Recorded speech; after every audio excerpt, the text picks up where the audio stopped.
नमस्कार दोस्तों, GS with study classes में आपका स्वागत है। और आज हम देखेंगे भारतीय राज्य व्यवस्था का अगला टॉपिक भारतीय संविधान के भाग प्लस भारतीय संविधान की विशेषताएं। तो सबसे पहले हम फर्स्ट टॉपिक देखेंगे। अब यहाँ से चालू करते हैं। मूल संविधान में 22 भाग थे, लेकिन भाग 7 को 7वें संविधान संशोधन अधिनियम 1956 द्वारा समाप्त कर दिया गया तथा 4 नए उपभाग 4A, 9A, 9B, 14A जोड़े गए। अतः वर्तमान संविधान में 25 भाग हैं। तो ये वाला क्वेश्चन कई दफ़े आया है कि एक तो मूल संविधान में कितने भाग थे और वर्तमान संविधान में कितने भाग हैं। तो आपको याद रखना, वर्तमान संविधान में 25 भाग हैं। अब हम वन बाई वन सभी भागों को देख लेते हैं।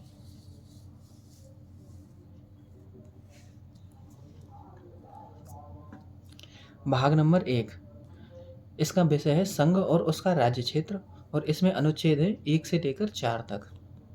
भाग 2 नागरिकता से संबंधित है और इसमें अनुच्छेद है 5 से लेकर 11 तक। भाग 3 में मौलिक अधिकार हैं और अनुच्छेद 12 से 35 तक हैं। भाग 4 इसमें है डीपीएसपी का मतलब राज्य के नीति निर्देशक तत्व, और ये अनुच्छेद 36 से 51 तक है। भाग 4A ये एक उपभाग है, अलग से जोड़ा गया है और इसे 42वें संविधान संशोधन अधिनियम 1976 द्वारा जोड़ा गया है और इसमें है मौलिक कर्तव्य। और अनुच्छेद 51A है, अनुच्छेद 51A में ही मौलिक कर्तव्य दिए हुए हैं। कई बार प्रश्न आता है कि मूल संविधान में कितने मौलिक कर्तव्य थे, तो मूल संविधान में 4 था ही नहीं, तो एक भी मौलिक कर्तव्य नहीं था। भाग 5 में है संघ सरकार और अनुच्छेद 52 से 151। तो इसमें अलग अलग, जैसे राष्ट्रपति है, उपराष्ट्रपति है, प्रधानमंत्री है, संसद है, तो सबके बारे में, महान्यायवादी है तो वो सबके बारे में है। भाग 6 राज्यों का प्रशासन, अनुच्छेद 152 से 237।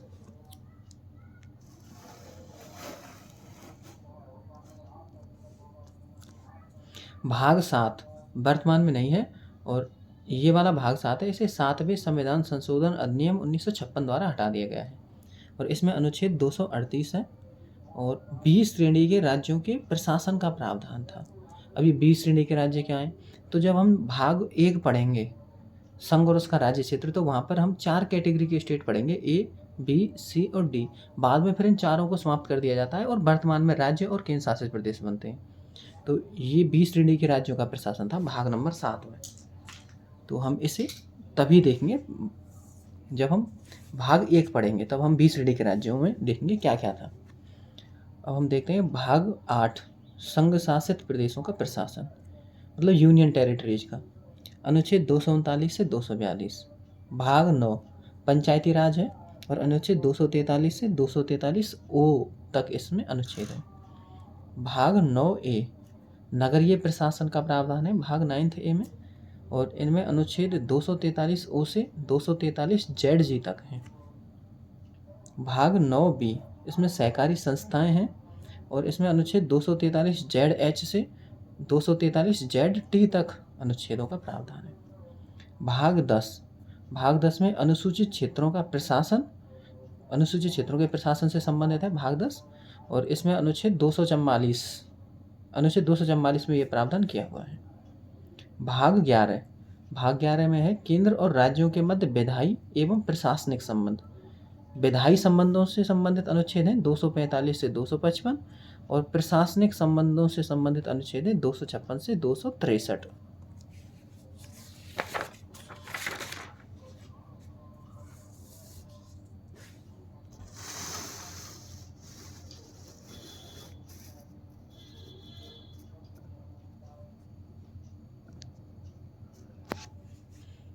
भाग 12 केंद्र राज्य वित्तीय संबंध है और इसमें अनुच्छेद 264 से 300A तक है। भाग 13 अंतर्राज्यीय व्यापार वाणिज्य समागम है और अनुच्छेद 301 से 307 तक है इसमें, और ये अंतर्राज्यीय व्यापार वाणिज्य समागम ऑस्ट्रेलिया के संविधान से लिया गया है। भाग 14 अखिल भारतीय सेवाओं का प्रावधान है और अनुच्छेद 308 से 323 तक इसमें प्रावधान है। भाग 14A इसमें एडमिनिस्ट्रेटिव ट्रिब्यूनल्स हैं, प्रशासनिक अधिकरण हैं, जैसे कई सारे प्रशासनिक अधिकरण होते हैं ना, कैट है जैसे, एनजीटी है। तो ये सब प्रशासनिक अधिकरण होते हैं। तो इनका प्रावधान किया गया है भाग 14A में, और अनुच्छेद है 323A और 323B। भाग 15 भारतीय निर्वाचन आयोग है, और अनुच्छेद 324 से 329 तक में भारतीय निर्वाचन आयोग का प्रावधान किया गया है। भाग 16 कुछ वर्गों हेतु विशेष उपबंध हैं इसमें, और अनुच्छेद 330 से 342 तक है। भाग 17 राजभाषा से संबंधित है, और अनुच्छेद 343 से 351। भाग 18 आपातकालीन प्रावधान है, इसमें इमरजेंसी प्रोविजंस हैं जो जर्मनी से लिए गए हैं, और अनुच्छेद 352 से 360 तक का इसमें प्रावधान है। अनुच्छेद 19 प्रकीर्ण है इसमें, और अनुच्छेद 361 से 367 में ये प्रावधान है। भाग 20 में संविधान संशोधन दिया हुआ है, और अनुच्छेद 368 से संबंधित है।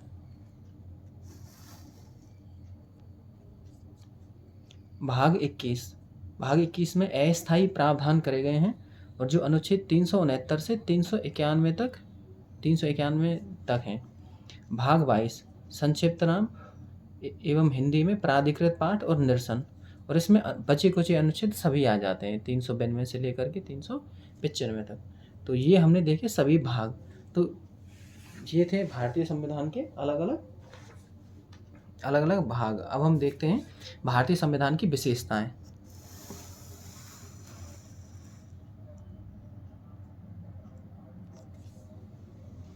हमारा सेकंड टॉपिक है भारतीय संविधान की विशेषताएं। इसमें पहला पॉइंट है विश्व का सबसे बड़ा लिखित संविधान है। तो मूल संविधान में 22 भाग, 395 अनुच्छेद और 8 अनुसूचियां थी। वर्तमान में 25 भाग, 465 अनुच्छेद और 12 अनुसूचियां हैं। तो ये हमें देख लेने ये सब चीज़ें हैं। देखो आज भी अनुच्छेदों की संख्या तो 395 ही है, लास्ट में लिखा हुआ है, लेकिन बीच बीच में अलग अलग अनुच्छेद जोड़ दिए गए हैं, तो ऐसे करके 465 हो गए हैं। भाग तो आज भी 22 हैं, लेकिन आपने देख लिया कैसे 25 हो रहे हैं। एक हटा दिया है और फिर 4 जोड़ दिए हैं अलग अलग, जैसे कि 4A, 9A, 9B, 14A, तो ये अलग से जोड़ दिए, और भाग 7 हटा दिया है। 465 अनुच्छेद और 12 अनुसूचियाँ, 9वीं 10वीं 11वीं 12वीं, ये हमने डिटेल में पढ़ लिया है कि कैसे कौन कौन से संविधान संशोधन द्वारा जोड़ी गई है। तो ये हमें ध्यान रखना, विश्व का सबसे बड़ा लिखित संविधान है। तो ये भारतीय संविधान की विशेषता है। अब ये कई बार ऐसे करके आता है प्रश्न कि इतना बड़ा लिखित संविधान हुआ कैसे, क्यों जरूरत पड़ गई इतने बड़े लिखित संविधान को बनाने की। तो इसका आंसर है कि एक तो भारत का भौगोलिक आकार बहुत बड़ा है, मतलब भौगोलिक क्षेत्रफल बहुत है। दूसरा, भारत में बहुत सारी विविधता है, अलग अलग धर्म, भाषा बोलने वाले लोग हैं। तो इस वजह से सभी लोगों के लिए सभी अलग अलग तरह के प्रावधान किए गए हैं, मौलिक अधिकार हैं, मौलिक कर्तव्य हैं। तो तीन स्तर की सरकारें हैं, केंद्र सरकार, राज्य सरकार और फिर पंचायती राज में है सरकार। तो इस प्रकार से हमने सभी के लिए अलग अलग अधिकार, शक्तियाँ और कार्य बांटे गए हैं। तो इस वजह से विश्व का सबसे बड़ा लिखित संविधान भारतीय संविधान बन गया है। अगली विशेषता है कठोर एवं लचीलेपन का मिश्रण। तो ये क्या चीज़ है कि भारतीय संविधान के कई भाग ऐसे हैं जिनमें आसानी से संशोधन किया जा सकता है, लेकिन कुछ भाग ऐसे हैं जिनमें बहुत कठिनाई से संशोधन होता है। तो इस वजह से इसे कठोर एवं लचीलेपन का मिश्रण कहते हैं। हम संविधान संशोधन पढ़ेंगे अलग से कि कितने प्रकार से संविधान संशोधन होते हैं भारतीय संविधान में, तो वो सब अलग से पढ़ेंगे।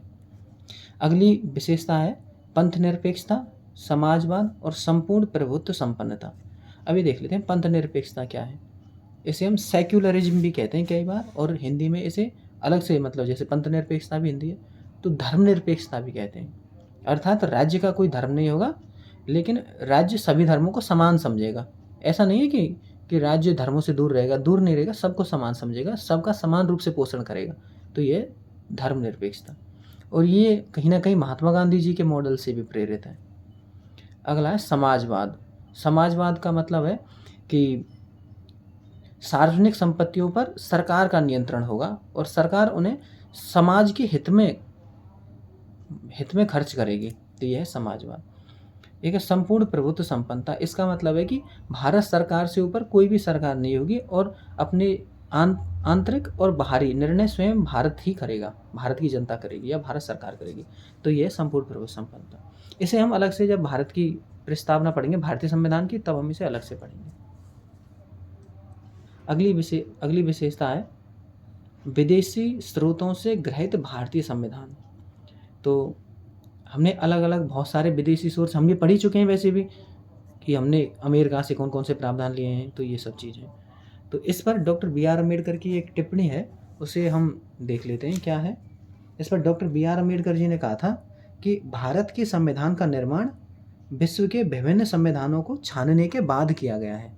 तो ये हमें ध्यान रखनी है कि doctor B are Ambedkar ji ने क्या कहा था विदेशों से, जब ये बात कही गई थी ना कि भारत का तो संविधान विदेशों से लिया हुआ उधार का थैला है, तो तब उन्होंने कहा था नहीं नहीं, उधार का थैला नहीं है, हमने इसे बिल्कुल छाना है, परखा है कि ये भारतीय परिस्थितियों में फिट होता है नहीं होता, तो तभी हमने इन प्रावधानों को लिया है। तो ये ध्यान रखना आपको।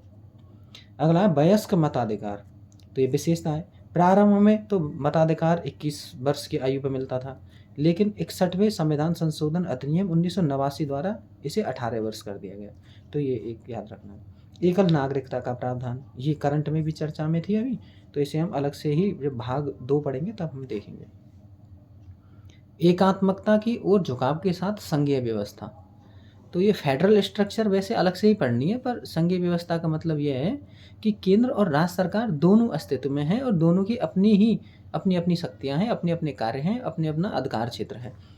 तो इस पर 4 लोगों के स्टेटमेंट हैं, वो हमें याद रखने यहाँ। तो बाकी संघीय व्यवस्था पढ़ेंगे तब हम एकात्मक भी पढ़ेंगे और संघात्मक शासन व्यवस्था, दोनों में अंतर पढ़ेंगे क्या क्या होते हैं। अभी देख लेते हैं वो 4 स्टेटमेंट क्या।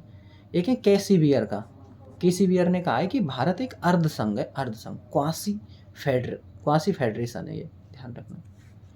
दूसरे हैं ग्रेनवेल ऑस्टिन, इन्होंने कहा था ये सहकारी संघवाद, ये सबसे ज़्यादा इंपॉर्टेंट है।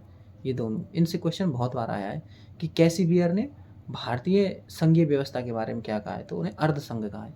ग्रेनवेल ऑस्टिन ने क्या कहा, सहकारी संघवाद कहा है।